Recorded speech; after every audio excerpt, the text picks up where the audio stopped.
mu Rwanda ubuyobozi bw'akarere ka Rubavu mu ntara y'Uburengerazuba ejo bwataburiye indi mirambo y'abantu barenga 100 ku kibuga cy'indege cya Gisenyi bakekwa ko bishwe mu 1994 bahambwa ikivunge mu binogo rusange.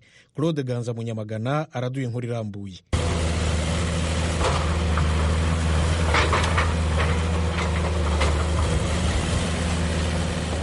Uku guhinda mwumva nuko imashini kuri uyu wa gatatu niyo yakoreshejwe mu gukomeza gushakisha imibiri yajugunywe mu byobo byabonetse mu kibuga cy'indege cya Gisenyi mu karere ka Rubavu ku munsi wa kabiri. Ku munsi bwije hamaze kuboneka imibiri y'abantu 28.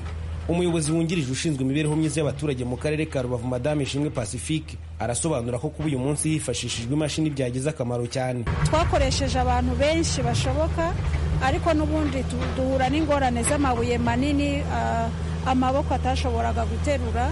Niyo mpamvu twahisemo kwifashisha imashini ifite ubushobozi bwo gukura amabuye manini, ariko nyuma y'uko habonetse nibura ibimenyetso ko hari imibiri, n'ubundi bantu bagakoresha amaboko kugira ngo tutangiza imashini itangiza, noneho tukabura nuko tubara imibiri y'abantu. Ku munsi w'ejo hari hataramenyekana bidasubirwaho niba imibiri yabonetse ari yabishwe muri jenoside yakorewe abatutsi mu 1994 cyangwa se niba atari bo.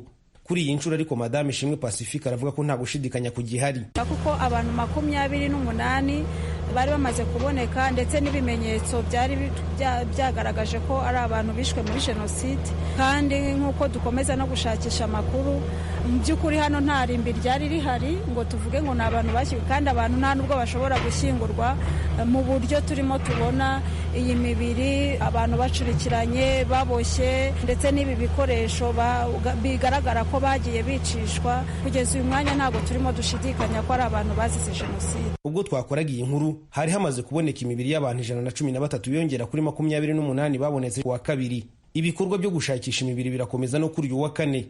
Ubuyobozi bw'akarere ka Rubavu burasaba abaturage muri rusange n'abatarashyinguye ababo by'umwihariko gukomeza kwitabira iki gikorwa no gutanga amakuru yafasha mu kumenya ahaherereye imibiri kugira ngo ishyingurwe mu cyubahiro. Ntiharamenyekana igihe iki gikorwa kizamara kuko nta makuru afatika araboneka yatuma byihutishwa. Ibyobo nk'uko mwabonye ukuntu birimo bigaragara, ntago ari ahantu hari presi ngo tuvuge ngo ni ahangaha n'aha, ni ugukomeza gushakisha. Umuntu arimo arabona ko ni ahantu hatandukanye. Rero turimo turasaba abaturage gukomeza gutanga amakuru ku buryo nibura bishobora koroshya akazi, ariko niyo bitakunda aho dukeka muri iki kibuga hose tuzahagera.